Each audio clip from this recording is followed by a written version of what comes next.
1979. In the wake of the Iranian Revolution and the collapse of the Shah's monarchy, a new Islamic republic rose to power. On November 4th, a mob of militant students stormed the U.S. Embassy in Tehran, breaching the gates and seizing dozens of American personnel. For the next 444 days, 52 Americans would be held hostage. President Jimmy Carter faced an impossible dilemma. An all-out military rescue risked the lives of the hostages, while doing nothing projected American weakness on the world stage. By December 1979, frustration in the United States had reached a breaking point. Daily television broadcasts counted each passing day, increasing pressure on Carter's administration. Negotiations repeatedly collapsed at the last moment. Iranian demands, especially the return of the Shah, remained unacceptable to Washington. On December 21, 1979, President Jimmy Carter decided to impose sanctions on Iran.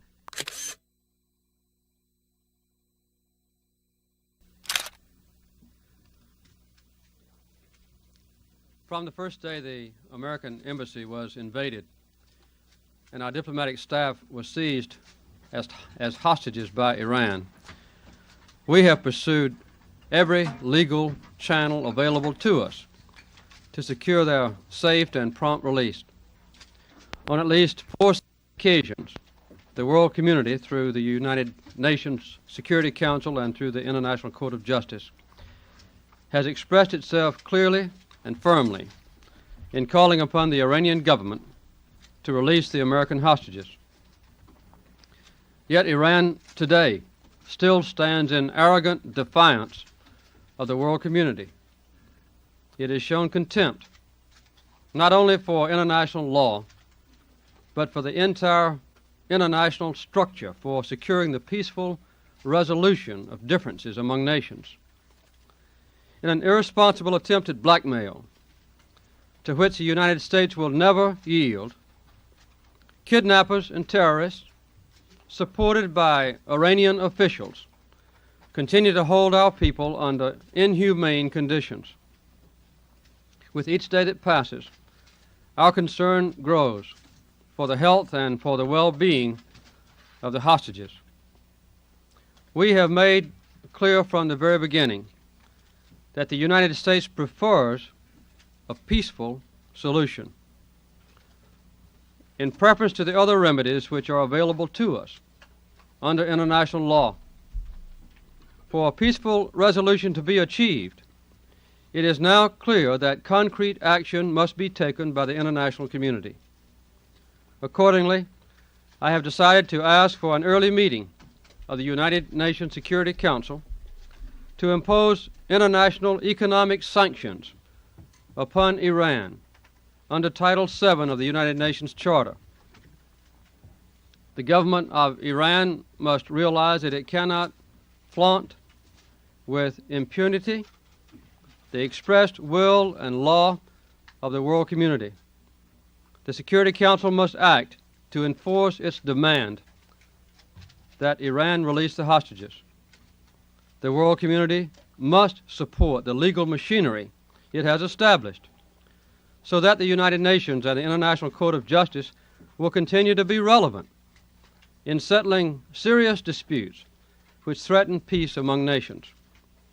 I can think of no more clear and compelling challenge to the international community than the one we face today. The lives of over 50 innocent people are at stake. The foundation of civilized diplomacy is at stake. The integrity of international law is at stake. The credibility of the United Nations is at stake.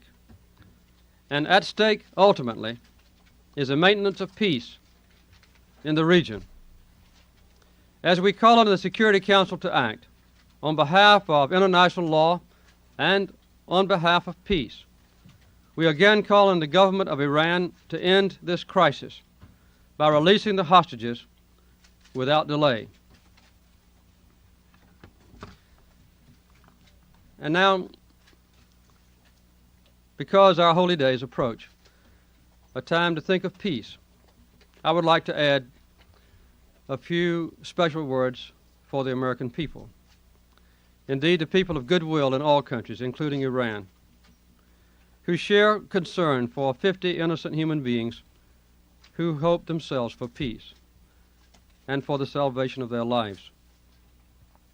Henry Longfellow wrote a Christmas carol in a time of crisis, the war between the states in 1864.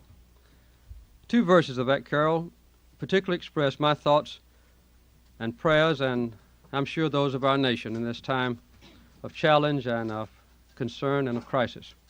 And I would like to quote from that poem. And in despair, I bowed my head.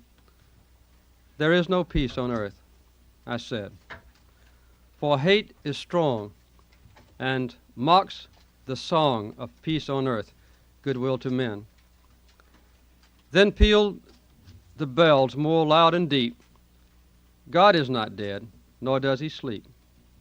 The wrong shall fail, the right prevail, with peace on earth, goodwill to men. Thank you very much. Do you have any hope of the people observers getting to see the hostages on Christmas Day? We don't know what the answer to that question is. We always hope, but we don't expect it to happen. Sir, do we have the votes in the Security Council? We'll have to answer that question later.